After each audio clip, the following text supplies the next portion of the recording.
CBI হাইকোর্টে জামিন খারিজের চেষ্টা চালালে তারাও মোকাবিলায় প্রস্তুত, এরকমই জানালেন মদন মিত্রের আইনজীবী মিলন মুখার্জি। আমরা এই মুহূর্তে চলে যাব ভবানীপুরে, যেখানে একটি হোটেলে রয়েছেন এই মুহূর্তে মদন মিত্র। যদিও এবার তিনি যথেষ্ট সতর্ক, আইনজীবীদের পরামর্শ মেনেই তিনি চলবেন এরকম জানিয়েছেন। সমর্থকদের উচ্ছ্বাসও নেই। সব মিলিয়ে কি ছবি এই মুহূর্তে ভবানীপুরের হোটেলে আমরা জানবো আমাদের প্রতিনিধি কমলিকা সেনগুপ্তের কাছ থেকে।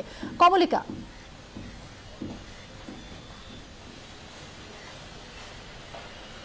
মিমি দেখো, মদন মিত্র মানেই মদন অনুগামীদের ভিড় থাকে। মদন মিত্র মানেই একটা উচ্ছ্বাস, মিছিল, এবং এমনটাই কিন্তু মনে করা হয়েছিল রাজনৈতিক মহল তরফ থেকে যে মদন মিত্র ছাড়ার পর একটা মিছিল হবে এবং সেরকমই ভিড় দেখা যাবে।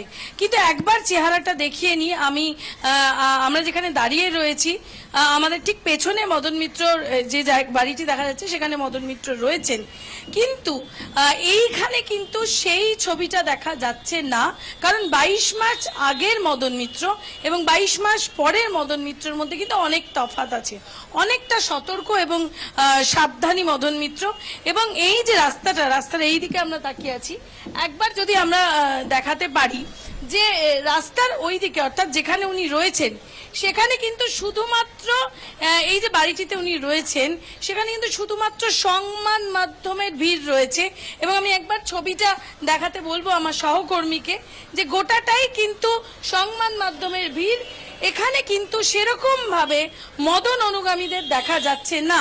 হ্যাঁ, কিছু লোক রয়েছে, কিছু উৎসুক লোক রয়েছে, কে এখানে ভর্তি হয়েছে, কে এখানে রয়েছেন এইটা জিজ্ঞেস করে।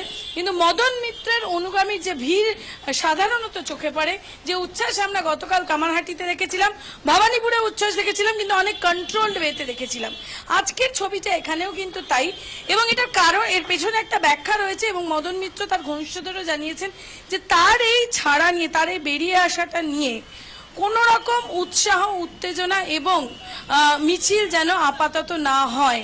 কারণ সেই আশঙ্কা রয়েছে যে প্রভাবশালী তকমার ভিত্তিতে মদন মিত্রকে বারবার সিবিআই কোর্টে মদন মিত্র সম্বন্ধে বলেছে, সেখান থেকে দাঁড়িয়ে সেই রকম উচ্ছ্বাস বা মিছিল বা সেই রকম উদ্দীপনা দেখালে আবার সেই প্রভাবশালী তকমা তার উপর লাগবে কিনা। সুতরাং মদন মিত্র 22 মাস আগে এবং মদন মিত্র 22 মাস পরে অনেক পার্থক্য রয়েছে। এবং এই মদন মিত্র অনেক বেশি সাবধানী। এবং আমরা যেটা জানতে পারছি, গতকাল পার্থ চট্টোপাধ্যায় তিনি কোর্টে গেছিলেন এবং দলের তরফ থেকেও কিন্তু এই রকম নির্দেশই রয়েছে যে কোনো রকম উচ্ছ্বাস, উন্মাদনা এখানে না দেখাতে। সুতরাং মদন মিত্র রয়েছে, কিন্তু সেই মদন মিত্র অনুগামীদের এখন এখানে দেখা যাচ্ছে না সেভাবে। ধন্যবাদ কমলিকা।